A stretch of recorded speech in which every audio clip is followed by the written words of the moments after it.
I've opened up something special. I'm offering a complimentary coaching session, and I invite you to wisesquirrels.com/coaching right now before it fills up.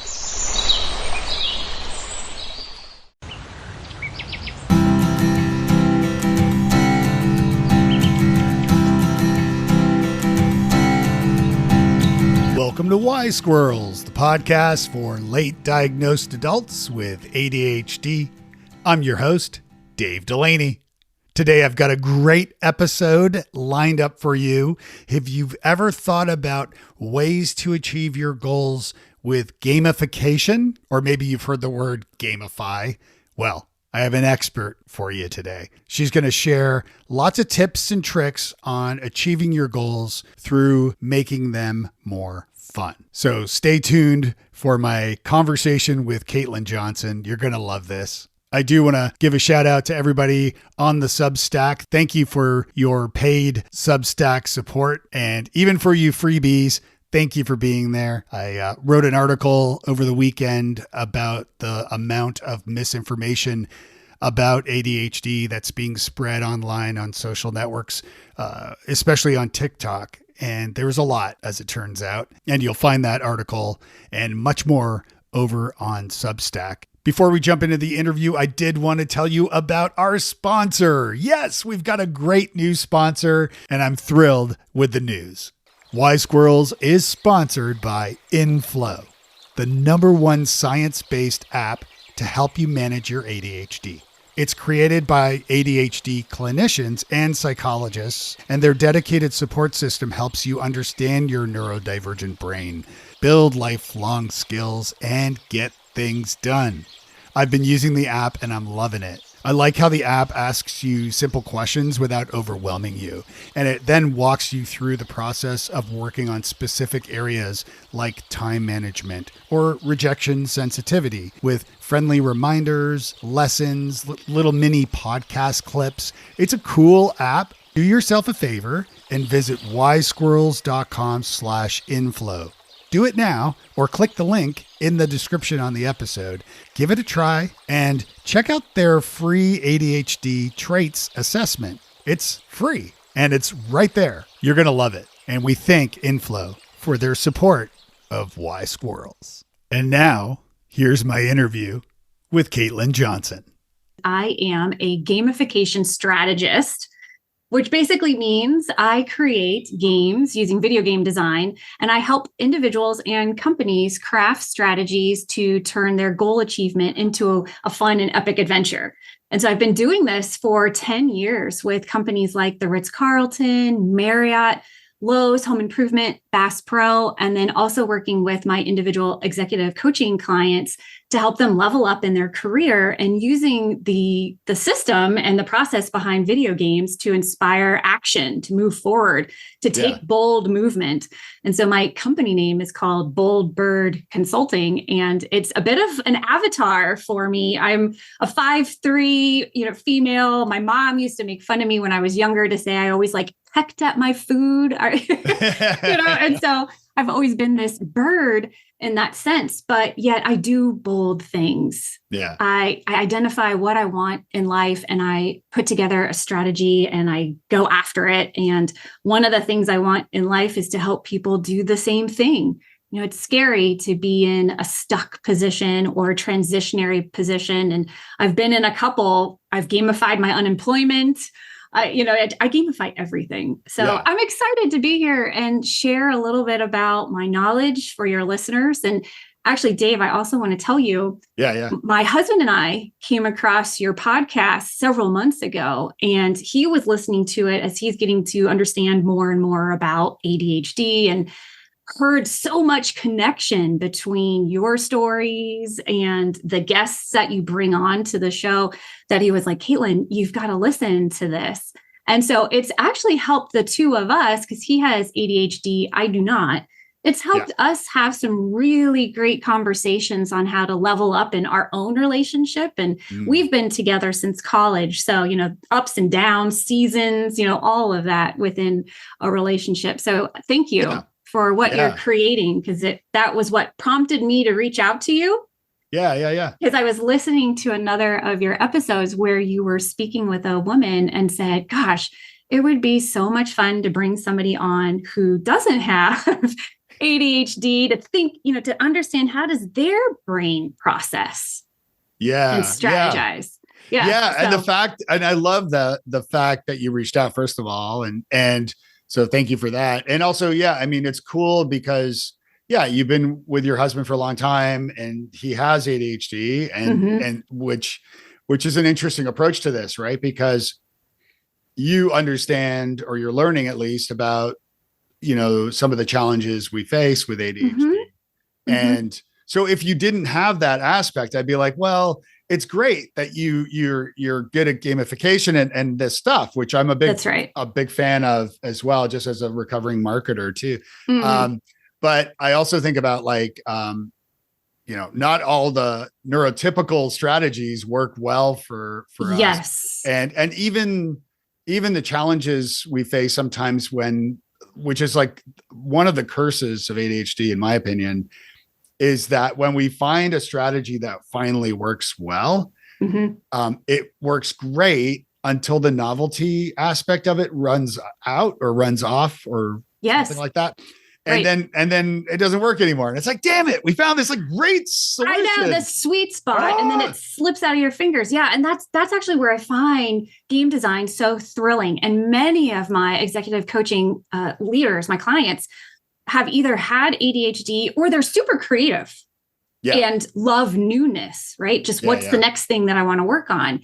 And so when I was thinking about what could I share today that would be helpful for your listeners as it pertains to ADHD and how the brain functions, and I am by no means an expert in this space, but I understand the psychology behind how we play games. And so the first thing I want to share with everybody are that there are 4 ways that we play games. And this was research done by Richard Bartle in 1996 when he was studying gameplay. And 2 of the game players, I would say, are more like in the box based on society's norms of being disciplined and go-getters. And then 2 of the other players are more creative and freelance, maybe the entrepreneurs in the world and perhaps have ADHD. And I have seen some connection with that. So the first player is a dominator. This is that go-getter, super strategic. They're going to read the directions forwards and backwards. There's no friends in card games type of person.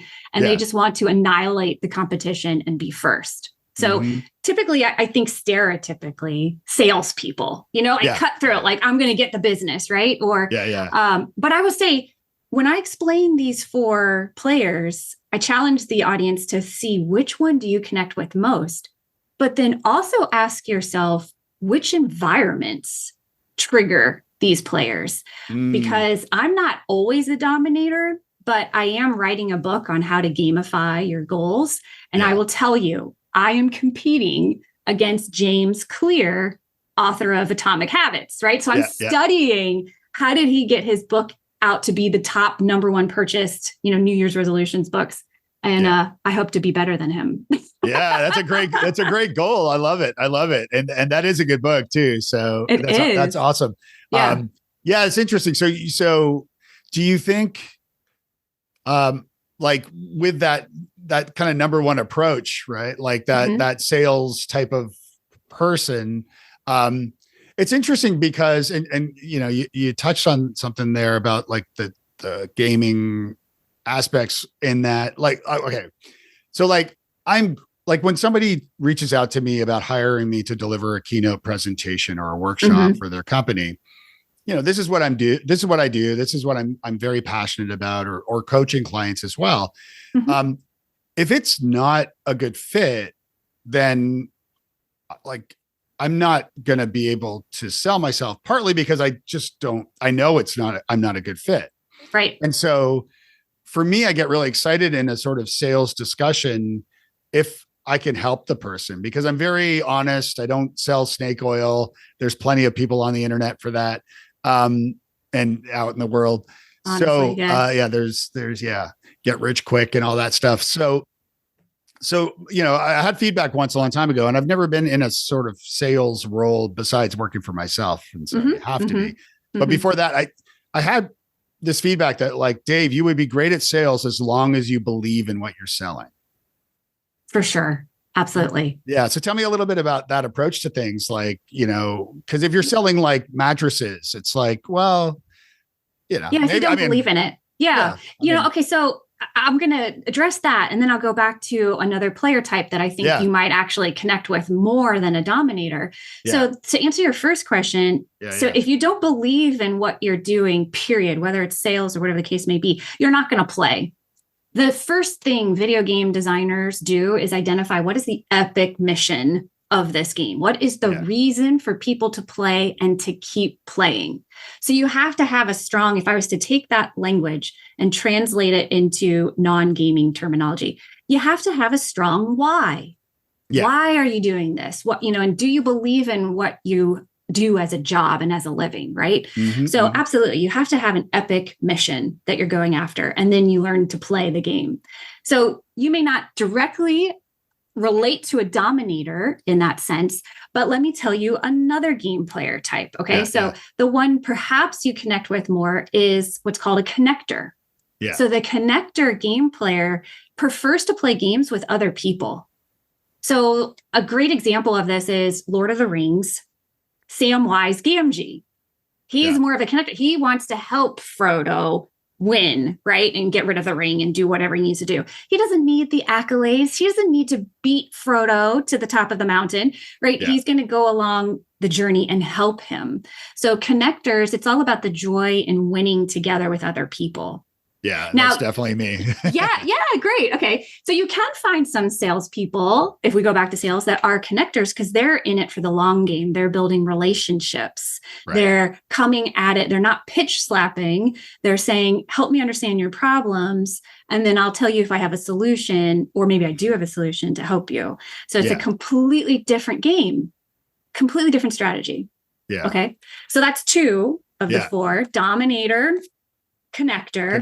Yeah. Yep. The next one is an achiever. Yeah. An achiever, that's the one I connect with the most. That's the one that really excites me. Achievers, it's all about accomplishments. It's collecting all the badges, all the accolades. It's the joy of learning everything along the way.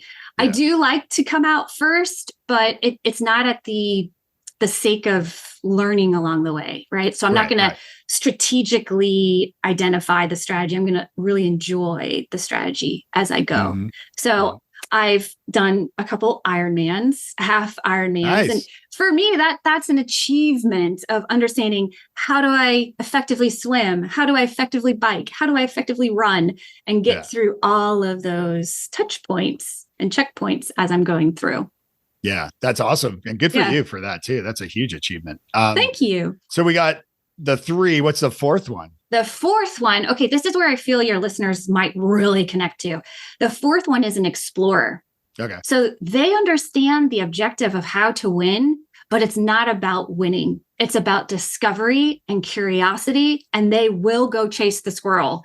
They will go down the side quest path. It's all about the joy in that discovery and curiosity. So for society's perspective, this explorer might come across as spontaneous, unfocused, undisciplined, but yet it's not about that. They can do those things should they choose to. It's more about the discovery of life. What can I experience along the way? Yeah, it's not the destination, or it's not the destination. It's the journey. Yes, joy is in the journey, and it's all about what can I discover here. And so, it makes sense to me when I'm working with clients that when people say, for the first part of the year, I was really excited about learning how to kayak, and the second part of the year, like, I don't know, I just lost interest in it, and now I want to go do something else. Yeah.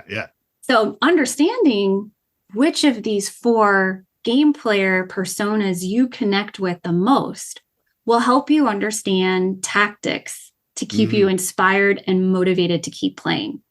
Have you created, sorry to interrupt, have you created an assessment already for this? Yes. Yeah. Did you know Wise Squirrels is brought to you by you, my amazing, generous, supportive, brilliant, and beautiful subscribers on Substack. People like Kieran, David, Darren, Chip, Ellen. Ellen's a founding member. You're the best. Memberships are just a few bucks a month, about the cost of a fancy coffee. Now, there's a free newsletter at Substack that you can, of course, subscribe to so you get new episodes and all that good stuff. And the link is right there in your podcast player. All you have to do is scroll down, click the link, sign up for free. And if you like, become a paid member today. If you love what I'm doing, I would love your support. Thanks for listening. And now back to the show. Okay. Yeah, if you go to my website, www.bold-bird.com, I have a quick little assessment for you to identify which of these 4 game player personas you are.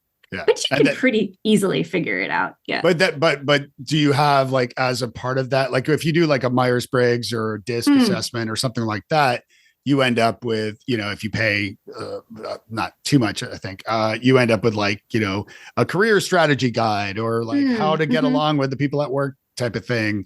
And while, I'll be the first to always preface with strengths type assessments, they're unscientific, but at the same time, I always find the value in them most is, to your point, like it's helping you identify your strengths. And again, while it's not necessarily like scientific, so to speak, it does help you identify that. And then if it's packed with extra direction as a result of that. So like if I do the assessment and I find out I'm an achiever or a connector, let's say, does it include like, okay, information? What do I do next? Yes. Yeah. So you can download it and I have it for free. So it's a free assessment and then you can get a free download of, well, then what do I do with this information? And I agree with you on assessments. I think they're valuable awareness data points, to just understand. So when you take the assessment, you'll then get some documents to understand what are the natural strengths of that player type, weaknesses, for example, for the explorer, quote unquote, weaknesses would be easily distracted, right? They're always curious about the next thing. They complete tasks to 90%. They're not completionists, right? Because they're excited about the next things. Like, all right, I got this. I get the gist. I'm going to move on to the next challenge. And then from there, I also include different tactics that you can incorporate, because for an explorer, it truly is about uncovering the unknown and that experience in life. It's a different way of winning at life because it's more experiential. Yeah. And I would be curious to see, like, because I think, some big points about ADHD. And, this is the point that I always say, like, I'm not a doctor and nor do I play one on the internet. So, I'm sharing what I've learned along this journey in the last couple of years, really. But that, a point I hear a lot is that, there's no 2 ADHDers who are the same, right? So like ADHD is different in different people and different people have different personalities and different strengths and so forth.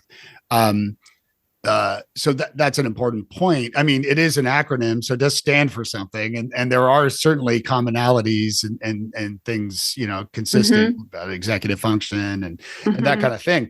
But based on what you're saying, in a way, I feel like it would be interesting to like do your assessment only for ADHDers in a way and see what the results are, because it might, I hate to say it, but it might poke holes in the theory, because everybody might be the explorer or the, oh, for sure. Like, I don't know. I don't know. Be curious about that. You bring up a really great point, because there's a lot of individuals that are have ADHD that also appreciate being an achiever. And so again, it's about the environment that you're in. So if you are, and I've listened to quite a few of your podcasts and some of the experts that come on and talk about, like, when there's structure and you have a process, it helps you stay focused. That's true. So if you're in that environment of structure, that achiever might come out of you. So you can bounce into all 4 of these game player personas based on the environment you're in. And so when I think about structure, this is where I help people craft their game plan. So I actually say, just nix the big, hairy, audacious goals. It's just way too big, way too daunting. Life moves very quickly, and we need to be able to move faster than a big, hairy, audacious goal. Yeah. Now, I will caveat it to say you still need an epic mission in life. Mm. So what do you ultimately want? And there's two activities that I have people think about when it comes to epic mission. The first is, it's a bit macabre, but thinking about what do you want on your tombstone? That impact. I was actually reading an article about the founder of Panera that actually used that exercise to help him inspire action to build his restaurant business. So really thinking about your ultimate finish line. What does that look like for you, right? The second is a Japanese concept called ikigai. Yes. Okay, you're familiar with it? Yeah, Yes. I know it well. Oh, it has been life-changing for me. And it breaks down 4 things, right? What are you good at doing? What do you love doing? Which are 2 very different things. Yeah. And then what does the world need? Or said differently, what problems exist that you would just love to help support solving? And then what can you get paid to do? Yeah. So here's what's interesting, Dave, is, okay, so I'm imagining your audience and they're like, oh, yeah, that's exciting. How do I get started? I would say, look up an image of Ikigai, pull it up, and then pull up ChatGPT and start putting in your answers. Because what I also find is hard is to get a 50,000 view look at, well, now that I have all this data on this paper, what does it mean? Because you got to find a sweet spot, right? The Ikigai means reason for being. And it's the sweet spot in which you play Connect 4. And each of those 4 quadrants line up to the sweet spot. And that's what wakes you up with joy. Yeah. I love Ikigai. And I actually there's a blog post at wisesquirrels.com on the site that I wrote all about Ikigai and explaining how to do it. And I have a template that people can download from there. Great. And I actually just recently configured an Ikigai inspired assessment that's not live yet. It's on Wise Squirrels, but it's not live yet. But for people listening, if you want to check it out, shoot me an email, Dave at wisesquirrels.com, and I'll send you a link. And I'll send you a link too, so you can try it. Yes. But it's basically, it takes all of the Ikigai questions, and I think it's more beneficial in this style. Like if you have like a form that has a million questions, and again, I base a lot of stuff off how my head operates, right? But I get overwhelmed by too many steps and I don't do it, or I abandon it. And the way I create it is, it's like, just a few questions. It's like a couple questions at a time, and you kind of just go through it. But I'm sure you're aware of that, the strategies of gamification when it comes to like filling out forms and it's got to be quick. So you got to see progress as you're going through. Yeah, exactly. Yeah. I love that. Yeah. And I do appreciate ChatGPT as a thought partner, right? Of just, because you could even ask it to say, help me understand my Ikigai. What are the questions? I've got Dave's form here. Like, how do I make sense of this? So that you can process with a thought partner if this feels like a daunting task. Because sometimes it does feel like climbing Mount Everest. Like, what is my epic mission in life? I do that a lot with ChatGPT, where I've gotten to the point where I'm talking to it now. Yeah. When I'm driving, I'll click on the microphone thing and have a conversation with it, and it will give me like ideas or strategies or what have you. And then I'll tell it, okay, I'm getting too overwhelmed and I'm driving. Can you create a PDF checklist of everything we talked about, like the next steps of what I specifically need to do? That's great. And then when I get back to my computer, I've got that document waiting for me, and I print it and then work from that. But it's very important also to include, because AI is so new and a lot of people don't know much about it yet. Even though sometimes when you live in bubbles, you think everybody knows what you know, and then you realize, oh, wait a minute, no, that's not true. But when it comes to AI, and I have a whole presentation and training about this stuff too at Futureforth. But with AI, it's very important also for people not to share personal information using AI, because like how we got burned on social media, I mean, you're paying with your privacy. I mean, ChatGPT, I mean, there's a pro account. It's like $20 a month or whatever. And that's what I pay for. But I'm still I'm careful with giving it too much personal information. So there's that point. And then the other point is that I have one of my best friends in the world will always answer like he knows the answer of a question when he really doesn't. He'll say like, yeah, I'm pretty sure it's blah, blah, blah. And pretty sure it's like, wait a minute. Do you know or not? That's cool. Right. I've been working on an idea about writing an article about this idea of like the 3 most important words these days is I don't know. It's like, instead of like curiosity. Yeah. Yeah. And if you're like a big popular podcaster and you're platforming some freak, instead, like, just like say, I don't know, instead of claiming, what they're talking about. And so this is really key, because ChatGPT also will not, if it doesn't know the answer, it will just give you the answer. That's a fair point. And so be careful with that. Buyer beware, because it's not always spot on. Even the references it points out sometimes. Oh yeah, a study by XYZ from 1999. And then you look it up and it doesn't exist. It just made it up. So be careful with that too.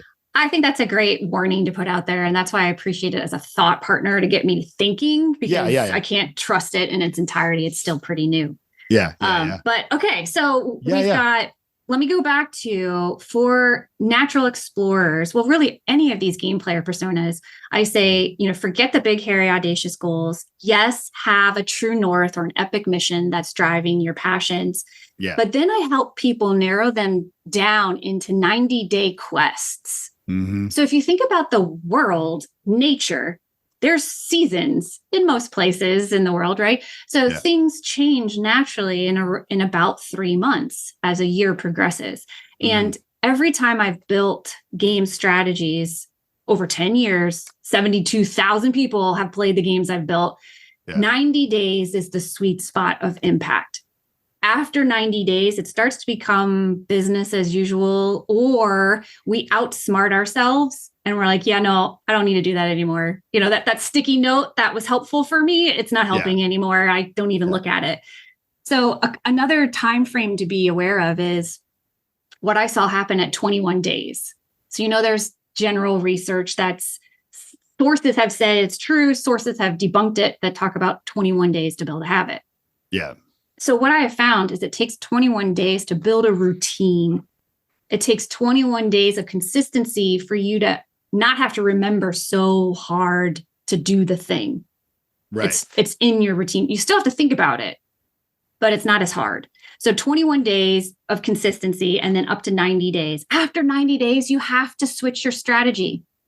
You have to, because we outsmart ourselves as humans, or we get distracted. Whatever that quest we were on may no longer serve us anymore. And so that's where I feel so powerful about this game design strategy, is that it helps people make progress and feel success because they're moving forward in 90-day increments. So it allows for changes. So backing up a little bit, and that makes so much sense too.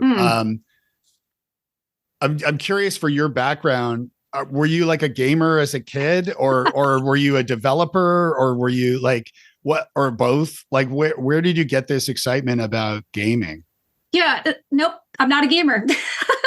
So actually, so I'm on the top tier of a millennial. I'll say that. I'll give you an age range roughly, right? Yeah. But we did not grow up with Super Mario or Nintendo or PlayStation in the house. We had a couple computer games that we would play. So I got involved in this 10 years ago because a leader at Marriott that I was working with asked, how can we get our hourly associates engaged? How can we get engaged with their hearts and their minds? And can we use games to do it? So if you look at the gamification history, there's books were starting to come out in 2014 about this topic. Yeah. And actually, I haven't even explained what is gamification, but it's just a fancy way of saying turning something to a game that isn't a game to begin with. So applying game mechanics to something that's not a game. And so what he said was change management, essentially, right? How do you inspire our frontline hourly associates? How do you get their hearts and minds engaged? And can we use games to do it?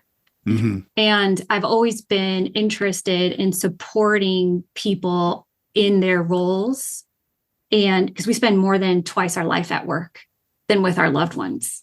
Mm-hmm. And so for me, it's always been an inspiration of how can I make that work environment a winning environment.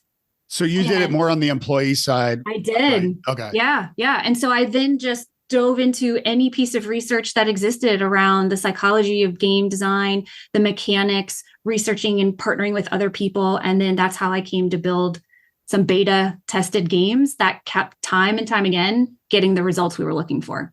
Do you gamify stuff with, and of course, he's not present, so we're not going to be mean or throw him under the bus at all.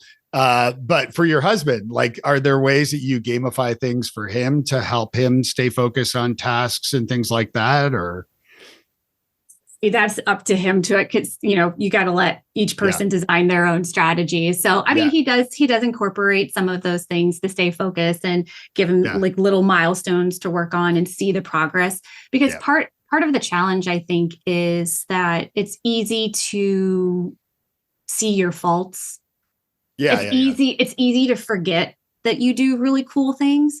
And so one aspect of this is tracking your progress. Having some way to prove to yourself and build your confidence in getting things done. And that's very much a piece of the gamification, right? Because then you can visualize it. If it's a game or virtual thing, right. You can then gamify it and start to earn points, whether it's like collecting virtual tokens like Pokemon Go or something. Yeah. But we've used it for financial. Yeah, we've used it for financial savings, right? Just kind of like creating that temperature checkboard of like progress to see like all of the hard work that we're putting in, and are we making our savings come together. Yeah, and it helps us because then we're visualizing it too. I'll give you an example. Like my wife, who's neurotypical, created she had like a paper calendar on the fridge, and she keeps track of like all the family stuff that we're doing on that calendar.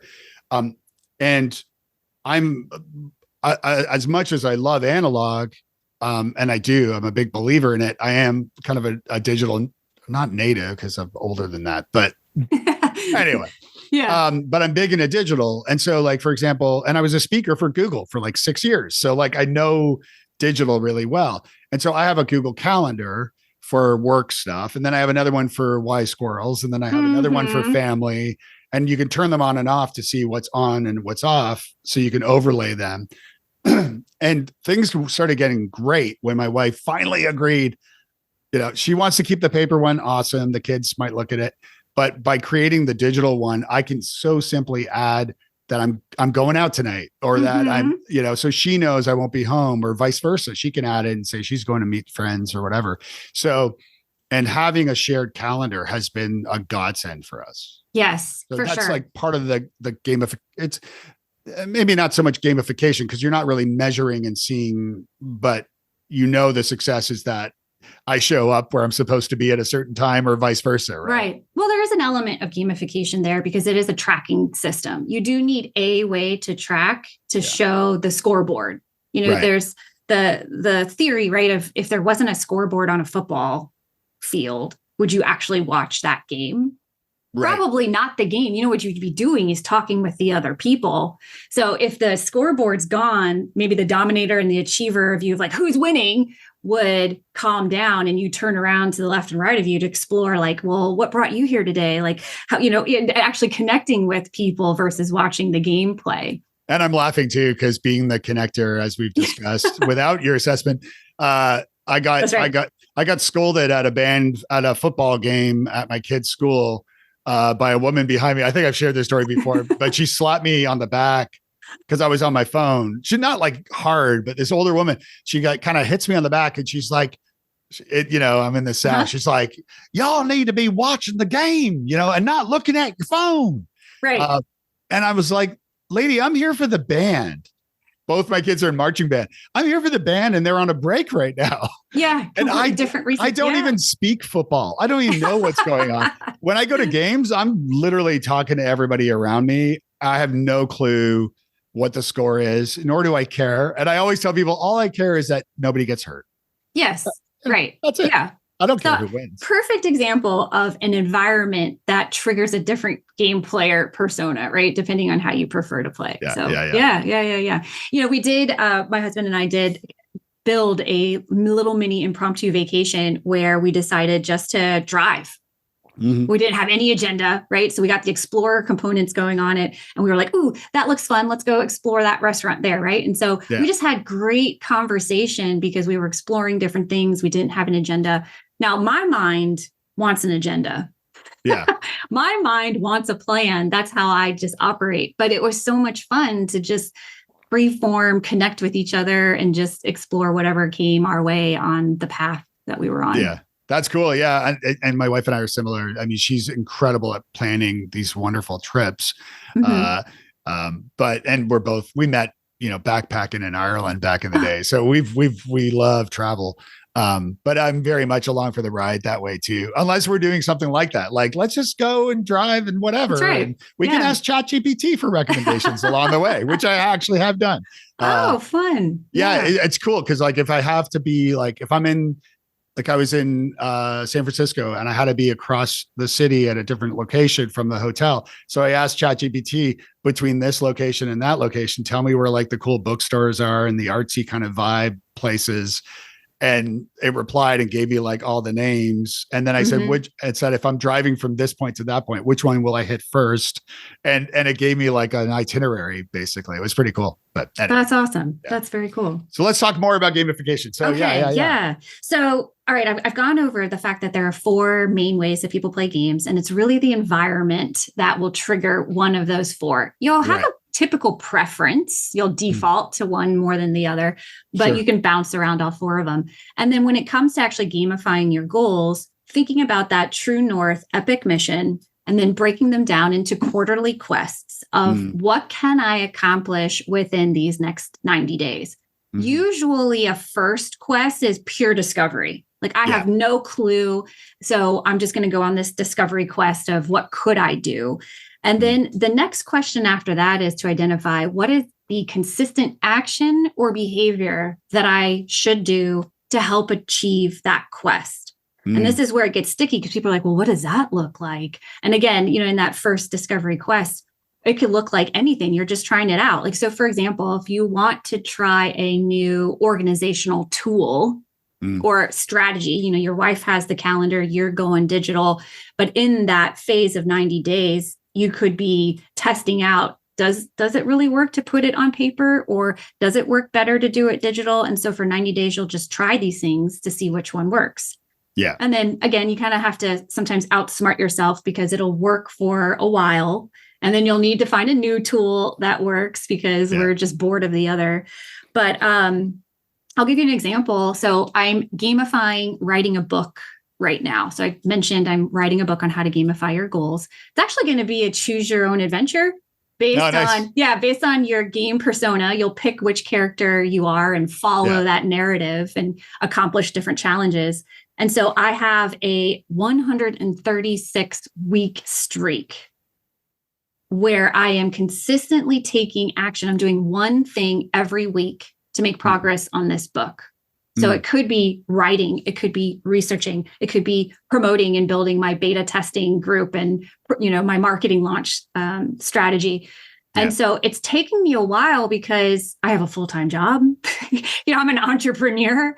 I'm trying to, pay the bills. And so the important part of this is when you build a streak, it comes with some seriousness. Like, have you ever done Duolingo, Dave?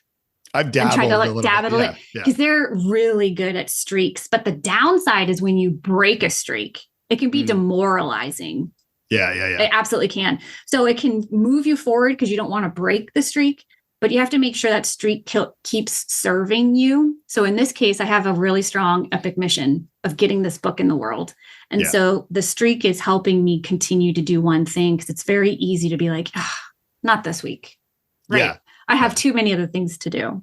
Yeah. So and that accountability piece is essential for ADHDers. I know. Like I wrote, like my book was published by a traditional publisher, Pearson, and I wrote it with undiagnosed ADHD, which is a bit of a miracle. It's like 80,000 word book, but but I wrote the book because I had contractual deadlines. Like I'd signed a contract. I had an advance from the publisher. So like I legally had to deliver. And so I had these dates. Now, ADHDers, again, generalizing here, but we tend to leave things to the last minute and then knock it out of the park. Oh yeah. So we may do like, we just, we'll leave it. And then, anyway. So we don't miss the deadlines necessarily, although some people might, but I was pretty good with that. But my next book that I've been working on for a couple of years now, it seems, I'm like 18,000 words in and I'm just like buffering. Yeah, that's right. Yeah. When you don't have that deadline imposed on you, you need to self-impose a deadline. And that's where I feel the value of a streak, is because it's got some seriousness of don't break it, because then you got to start all over. But then an achiever might say like, okay, well, now I'm going to go after my personal best, right? And try to beat the last number of days and type of things. But that can be hard. It can be difficult to remotivate yourself, but it's a tactic. So I like to go after streaks within that 90-day quest and then do a hard line. Let me revisit. Do I still need this streak? Do I still want to go after this quest? Or do I need to switch gears? So as I develop my business, I actually create quarterly quests for my business development. And as an entrepreneur, I have to switch hats so many times. Yeah. So, Q1, I might need to double down on sales. Q2, I might need to double down on execution, right? And so I'll switch my strategy based on what's needed. Because you're a solopreneur, right? Or yes. And me too. I often tell people that like one of the biggest things I've learned about myself since being diagnosed and treated for ADHD is that I'm not great at everything. And it's and the key point here is that I wasn't so big-headed enough to think that I was. I never really thought about it. But I realized that, I'm very good at delivering for my clients. I'm great at doing the work. And I'm good at sales, but I'm not great at business development. I'm not great at like having a line of people waiting to talk to me so that I can see if I'm a fit and then ultimately sell something. So where do you see that as like, well, first of all, what about you being the achiever? Yeah. So you're setting goals and you're being diligent about sticking to those strategies, gamifying them for yourself. Where are the weak spots for you in getting to that point? All right. So I have two stories I'll share. So last year I went on a quest. So from October to December, I went on a quest to overcome my imposter. I was just sick and tired of that tiny little voice. I mean, I've been doing this for so long, right? I've been doing gamification strategies. I do leadership development, but yet I still have that tiny voice that's like, oh, you're not good enough, and maybe that's the high achiever in me. And so, by the way, and writing a book is like gasoline on the imposter. It points out every possible failure or inadequacy that you have. For sure. So for 90 days, this is what I did. My quest was overcome my imposter. For 90 days, I focused on doing at least one thing every week that made me uncomfortable and to do it anyways. And what I found, and it always makes me laugh because I have epiphanies and I'm like, wait, how long has it been? And it is freaking always 21 days into the thing. And so I'm like, oh my gosh, it's been 3 weeks and I've had this light bulb moment. And the light bulb moment for me, Dave, was the fact that my imposter will never go away. And here's why. Because I'm continually moving with growth. And every time you step out of your comfort zone and you experience growth, you feel uncomfortable because you don't have the skill sets yet. And so it's this continual leveling up in life. And so I realized, going back to Super Mario, that my imposter is like Bowser at the end of the level. Yeah. He always shows up, and he's going to show up right when you're about to level up. So it's actually a good sign that you're growing.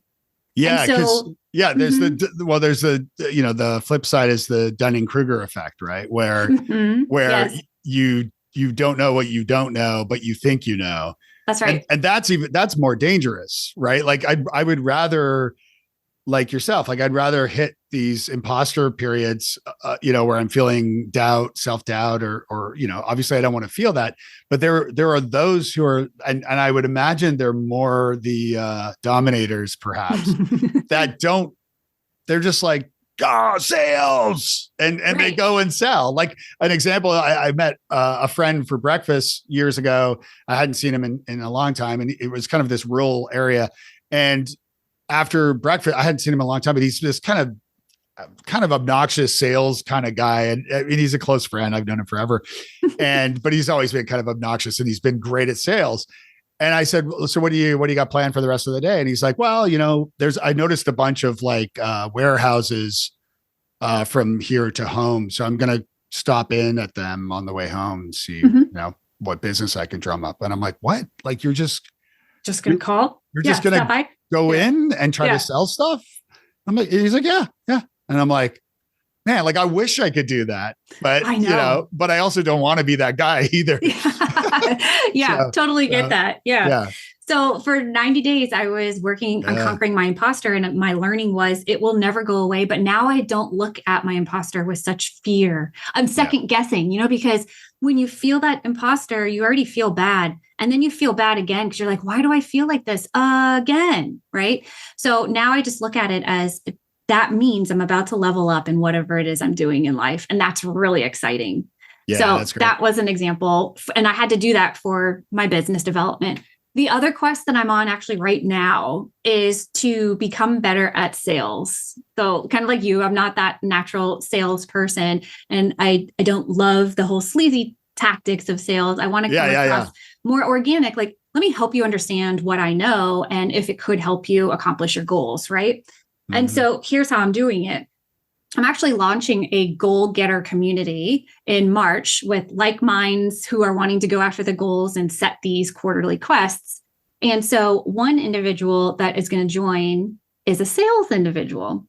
And so another aspect of games is certain games you can play by yourself, but many games you need to play with others in order to finish. Like I think about even the movie Jumanji, right? If you watch the newer ones by any chance, they have to solve the game by working together. Yeah. And so strategic partnerships are really important. And so he's going to go after, I'm not sure what quest yet, we're going to figure it out, but he's helping me on my quest to level up my skills. And I asked, like, what books would you recommend? And ultimately, I know it's my mindset around sales that I need to just edit. And so my goal is that he's going to help me through that as we quest over these next 90 days. But when I was talking to Holly, Dr. Holly White on the show, actually, I've mentioned it to a couple of different people, but when I was working more in sort of tech startup space, I was working for a business accelerator entrepreneur at the Entrepreneur Center here in Nashville years ago. And I organized it was called Co-Founder Speed Dating. And the idea was to like bring founders together to kind of rapidly, you're speed dating. So you're getting to know each other and what ideas you have for a business.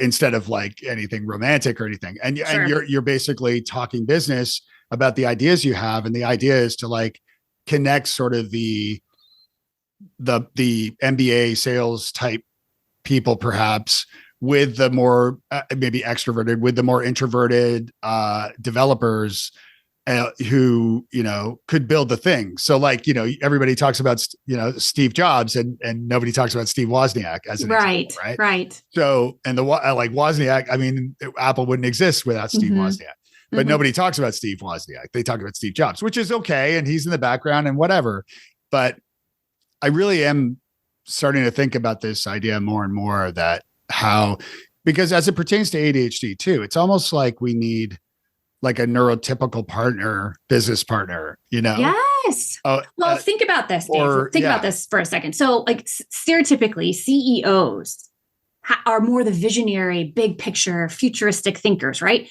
And then you've got your COOs who are more operational, process and systems and things like that. Because actually what you said says a lot. When I look at the partnerships I've had in my life, that magic truly has happened. They are more that creative person because I have more strategy and structure in my strengths. And I love Gallup Strengths Finder to identify like your natural talents. So I have strategy, focus, all of these go-getter strategies, in my top 5. And I find that ideators, futuristic folks, and the visionaries I partner really well with. So what you just said, I think there's a lot of validity to whether you have ADHD or not. If you are creative and you're always coming up with new ideas, find somebody who's got more of a structured like project management background or something, right? And then the brilliance you'll be able to create together will be just amazing. Mm-hmm. But it's hard, right? Like it's hard to find that chocolate and peanut butter. It's not. I would say it's even probably easier to date, where you could. I mean, I haven't done that in a long time. Nor have I. Yeah, thank God. Yeah. I would swipe the wrong direction or something. Actually, funny story, because I wrote a book about networking and I'm very passionate about networking and bringing people together and things. And because of being the nerd that I am, I try all the new apps and things.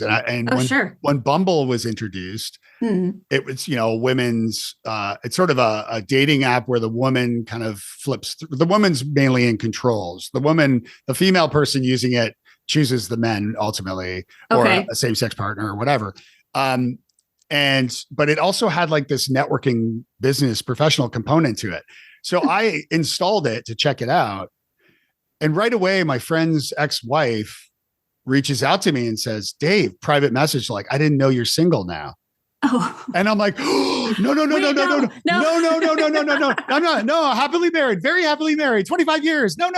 And like, I was like, delete the app. Yeah. Kill the app. And then like, as soon as my wife came home, I'm like, honey, we've got to talk. Cause like, what if she finds out? And it's like, no. So I had to like sit her down. Okay, listen. It was just I made a terrible mistake today. Yeah, I swear. Anyway, so sorry to take us down that rabbit hole. But you know what? I'll double click on that rabbit hole for a second and just talk about networking, because I was unemployed for 8 months during the pandemic, and I mentioned gamifying my unemployment, and so the name of the game was to find a job. And I actually found one in 3 months, 90 days. Here's what I did. It was maniacally networking. And so my streak was every week, reach out to 5 people every week. And that's uncomfortable, because who wants to really say you're unemployed and looking for a job, right? But you've got to be bold and go after it. And so after 90 days, it was kind of miraculous, but I was able to find a job with that streak of networking, because it's all about who you know. Well, that's what I was going to ask. The 5 people that you're reaching out to, are these friends, colleagues, or strangers? It was everybody. Yes, I did. People who I knew first, to kind of build my confidence and saying, here, I'm looking for a job. Here's what I'm looking for, things like that. And then I actually kept a list of who I reached out to, because many times I'd have to go back and say, hey, I'm still looking, and that's the worst feeling when you are looking for a job. But then I would also reach out to people on LinkedIn and say, hey, could we do a coffee chat? You're in the industry that I've been in, or I'm trying to get into. And, I have such faith in humanity. Like there's a lot of challenges in the world, period. But when I was unemployed, so many people were kind to offer their time. And it just warmed my heart to know that there's so many good people out there that are willing to help you if you just ask. And getting back to the dating analogy, and I wrote a book about networking, right? So like this is something near and dear to my heart. And in fact, the coffee strategy actually works really well. I've done it myself, where you do that. You say, I'm either, I mean, it helps if you're a student or if you're like new to a town or a city, but either way, you could reach out. Yeah. Like you said, reach out cold and just say, like, I would love to buy you a coffee, and just take 10 minutes of your time. I'll come to your office to learn about the industry, 'cause I'd like to, and then you go not under the guise that you're looking for a job, nor even mentioning that necessarily. But when you meet with that person, that 10-minute meeting, if you're using active listening, when you're speaking with them, they're going to do all the talking. And you bring them the coffee cup with the stir stick, with the sugar and all that. And what happens is they may not hire you necessarily, but at the end of that meeting, you say, hey, who else in the industry should I meet? And then you ask them for an introduction. So they introduce you to somebody else in the industry. That's right. And then when you leave, you send them a thank you card in the mail, because it's better than email. And what happens is that coffee cup sits on that person's desk all day, and maybe even the next morning. And it reminds them all day of their encounter with you, and that you're a person of your word, because you actually brought the coffee like you said you would. That's right. So this is a great, I like that strategy for finding a job and things. So yeah, I love that you did that though. That's awesome. I have two more things to tell you about networking. Yeah. So, okay, because I think we could talk about networking all day long. Yeah. So my first attempt at the networking too was just to send out into the LinkedIn world, hey, network, who do you recommend that I reach out to? And actually through that strategy, I did land a job with a mentor of mine said, hey, these handful of people I really love following. Why don't you connect with them? And one of those people I ended up having a coffee chat with. And at the end of our virtual hour discussion, he was hiring me as a consultant. That's great. So it really does work. Just to be clear, was the message that you said, hey, I'm looking for whatever, like, did you send that as a post on LinkedIn? I did. Or did you? Okay. I said LinkedIn network, the algorithm sends you the same handful of people, right, on your feed. I was like, I'm looking to expand my network and I'm just curious, who do you follow? Who do you feel inspired by? And then based on that, I looked at and I had a pretty nice warm introduction at that point, right? Like so-and-so recommended that I reach out to you. Can we have a chat? Yes. And then it just organically ended up into a job offer at the end of that. So there's that piece. And then the one other thing I wanted to mention to you, hold on, it just escaped my mind. It was about LinkedIn networking. Reaching out to everybody with a post saying you're looking for stuff. And you're talking about networking strategies. Oh my goodness. Getting the job, getting people to help you maybe, or was it through messaging maybe, like through private messages? It's completely escaped my mind. That's okay. That's okay. No, I mean, I think all these things, that's why LinkedIn is such a valuable social network and probably the only one worth spending much time on these days anyway, is because of that and building relationships. And that's why I'm a big proponent of LinkedIn. But yeah, no, and just looking at the time, I'm like, oh my God, our time is flowing by. I know. And actually, sorry, I just remembered what it was because you said send a thank you note, which I absolutely agree on, but I'm uncomfortable asking people for their home addresses. So a clever solution that I want to share that is getting really great feedback from is that I either have their phone number that I can text, right, or their email. But what I'll do is I'll handwrite a note with like my name on the top of it, just like a nice note card. And then I take a picture of it. And then I email that or I send that via text. So it's like you're writing a handwritten note, but in more of a digital, like safe, environment. And people are just blown away. They're like, oh my gosh, the fact that you went that little extra mile just means the world. So I'll give you another tip too, depending on who you're networking with. Like a friend of mine's pretty high up at a creative agency in Toronto. And I didn't know him very well at first. So I read his book and I noticed in his book, he talked about how much he loves barbecue chips and Diet Coke. Nice. And so I reached out to him and we had like a couple hours mentoring kind of session where he gave me some advice and stuff. So as a thank you, I bought on Coke's website, I bought a personalized Diet Coke bottle for him. And then so Coke shipped that to me, and then he's in Canada, so he doesn't have as good barbecue chips as I do in the South. So I bought a whole bunch of like 5 or 6 different brand barbecue chips from the South, and then and with the Coke and with a thank you card, I put it in a box and I shipped it to his office. Great. And he was blown away. So I do that too when I'm reading an author's book, where I'll take notes of the brands and things they talk about in the book, because you can start, especially nonfiction business books, you can start to get a feel for what they're really into. And so another example is I sent a thank you card to an author who wrote a business book who talked about how much he loves Ben and Jerry's, like one of their ice creams. And he also mentioned that he had a Publix grocery store near his house, but he lives kind of rural.